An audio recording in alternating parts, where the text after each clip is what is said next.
Hey everyone, how's it going? It's Nick from Hoshi Motion, and today we're looking at this. This is a 1997 Toyota Century V12. This is a really special car. They didn't make many of these in 1997, and they really didn't make too many over the entire production run. The production run actually ran from 1997 all the way until 2018. So a pretty long run for these. They don't tend to change the models all that much. When they make them right, and then they continue them for a long time. This is the V12 model, and the previous generation before this had a V8, and the generation that succeeded this one, which is the current generation now, also has a V8. So this is the only Century that you could get with the 5-liter 1GZ V12. So we're just gonna take a quick little walk around it and check it out. Luckily, I got all the pictures of this car done before it started raining, but now it started drizzling a little bit, so hopefully we can take some good video and then put the car back inside where it's nice and clean and dry.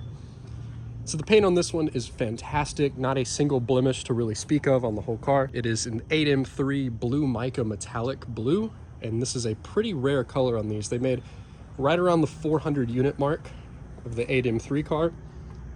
So certainly not a color that you're going to see too often, but I think it suits the car really well. If you're not going to get this color, you should get a black one, but 8M3 or black is my choice for these. It looks really nice. All the bright work and chrome looks really good. Small little dent right here on the chrome bumper, but there isn't any scratching or paint transfer, so it's nice and down low. You can't really see it too much walking around the car.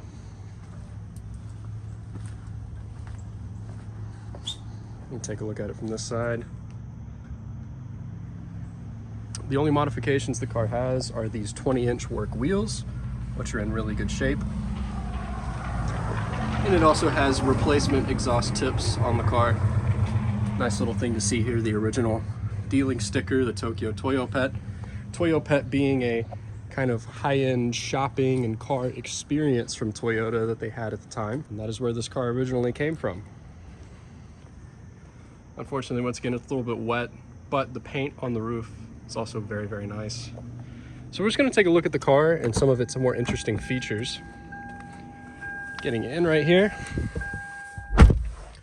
Take a look around at the car. The interior on this one is in very good shape.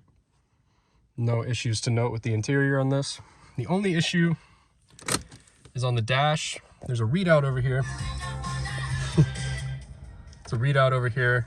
On the left side, you would have outside temp, but of course on the right you have time. And just due to the age of this display, the left side doesn't display correctly anymore. Other than that, the car is very nice and everything functions exactly as it should. The screen here is kind of a all-purpose screen. It shows you your radio controls, but of course you have your controls down here as well. But it does everything. If you have any CDs loaded in, you can choose which CD you'd like out of the changer. This is the nav screen telling us that it doesn't have the proper Toyota nav DVD inserted, though that's not of any concern because, well, the nav wouldn't work outside of Japan anyways. Really nice shape on this one. Now, here's one of my favorite things. I'm gonna turn the camera around and show you this. And if I hit this curtain button down here, the curtains are automatic and power. So I'm not having to hold this. I just hit one button and they automatically close. And if I hit this button again, it'll open right back up. Pretty cool. I wouldn't recommend driving around with the curtains closed because unlike tint, you cannot see through them. But with the car parked at a show, it's actually a pretty nice thing to have. So we're just gonna go ahead and start it up. And it starts up nice and easily. Car is currently low on fuel, and that is the error message we're receiving here on the dash. So right now it is in ETCS power mode, which is a nice mode to drive this car around in, simply because it just lengthens the shift points a little bit more and you get to feel the engine a bit. So, but everything looks really nice on here. Odometer reads 202,052 kilometers. I've added quite a few kilometers to this car. It drives fantastic, no issues at all. Super smooth on the highway, and it's a great highway cruiser. So I'll just step out for a second and we'll listen to how the exhaust sounds.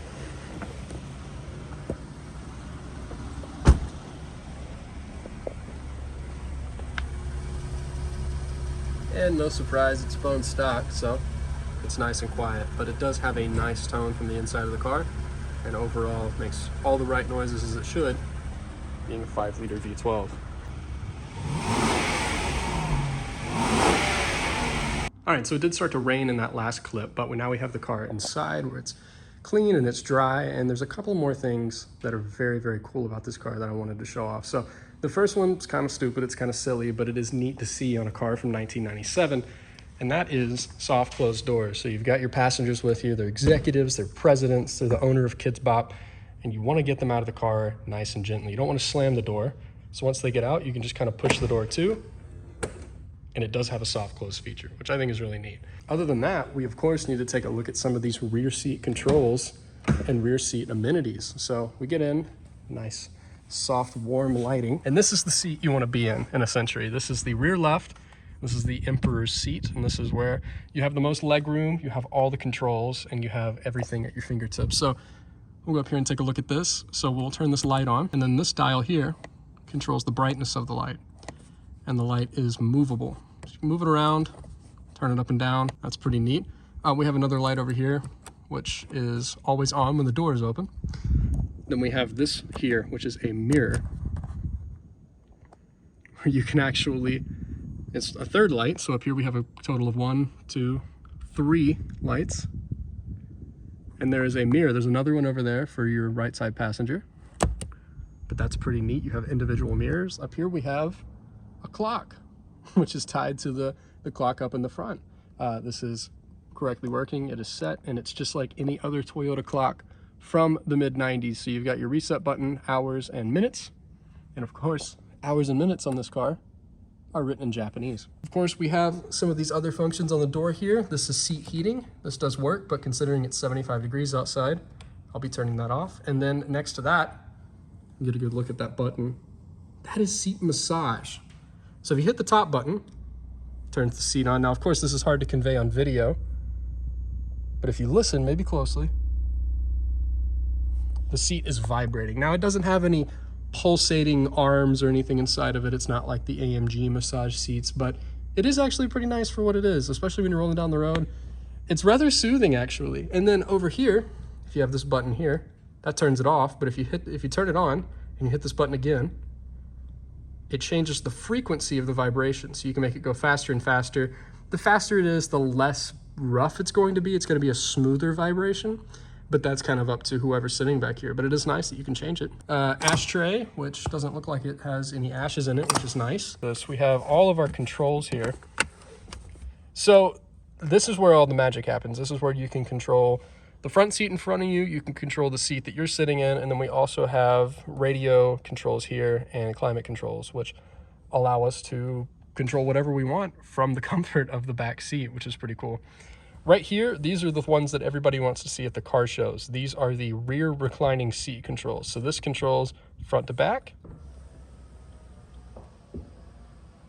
And it does have quite a bit of range, actually. I mean, it's kind of hard to see, but I'm practically laying down. Other VIP cars of this time from Japan, like the Nissan President or even some of the Crowns or Nissan Glorias, they have reclining rear seats as well, but they don't have the range of motion that this one does. And this one also has seat base control, so you can raise the seat up and down. This is up, so that's all the way up. And then when you recline the seat again, you've got more of a upright feeling. And then you can go down with the seat base, and I don't know, this is probably a bit hard to see. You can go back down with that. Also, the headrest is power, so if you hit this button here, headrest comes up, headrest comes down. And then this one is actually the tilt of the headrest. It's also power. So if you take a look at this, that tilts it back, go the other way, tilts it forward. Didn't know that that was a thing that needed to be power, but it is. Of course, you have the microphone button back here for recording your tapes, and then this turns that volume up and down. Your climate controls. This is the front seat power option. So if you want to move the front seat out of the way, of course, if there's nobody sitting in there, you can just push this button here. This is for front to back. And the seat moves out of the way for you, which is kind of nice because next we're going to show the foot recline pass-through. Now, I feel it's only appropriate I take my shoes off for this. Pop these bad boys off, and then if you make some room with your legs and you pull this lever here, the center of the seat folds down, and then you can put your feet through into the front seat. And this is I'm laying down basically right now. This is actually really, really comfortable. You can move the front seat more. If you don't like the angle that your footrest is at, you can change the angle of the back of the seat. So that's moving it forward. That pushes my feet up. And then if I move it back down, that brings my feet down. All a matter of personal preference. But these are some of the rear seat controls. And finally, we're gonna look at the TV control. Now, down here, this is a fully functional VHS player. So you can control the VHS player via, this is a Panasonic, if it will focus, it won't, but it's a Panasonic VHS player. It's got some controls on it, and you can control that via this remote. And this remote does work. If I want to turn the screen off, that's the easiest thing to do. Just hit that, turn it back on. There we go. So you've got basically an entire bed, home entertainment system back here. And I have to say, it's incredibly comfortable. Anyways, thank you guys so much for checking out this car with me. If you like it, check out some of the other videos on the YouTube channel, or make sure to go to hoshimotion.com, where we have tons of other cars that are really, really cool and unique and interesting. And hopefully we'll be bringing you a lot more cars like this in the future. So thanks.